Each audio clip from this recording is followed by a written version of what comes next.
రే, భార్య పర్మిషన్ లేకుండా భర్త కూడా టచ్ చేయకూడదని చట్టంలో ఉంది. అలాంటిది మా పర్మిషన్ లేకుండా, మా ప్రమేయం లేకుండా మా విలువైన శీలాన్ని టచ్ చేయడానికి మీరెవర్రా?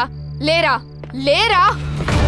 లే, ఇప్పుడు టచ్ చేయరా? ఇప్పుడు టచ్ చేయి, ఇప్పుడు టచ్ చేయరా? లే లే. ఇది ఉండడం వల్లే కదరా రేప్ చేయాలనిపిస్తుంది మీకు. అందుకే దీన్ని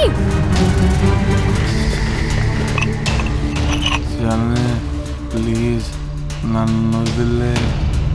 మీరు రేప్ చేసి చంపేసిన ప్రతి అమ్మ ఇలాగే అడుగుంటుందిగా. మరి వదిలేసారా? ఒక్కసారి గుర్తు తెచ్చుకో.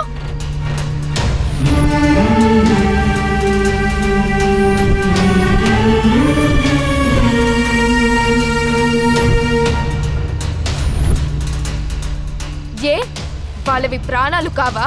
వాళ్ళవి జీవితాలు కావా?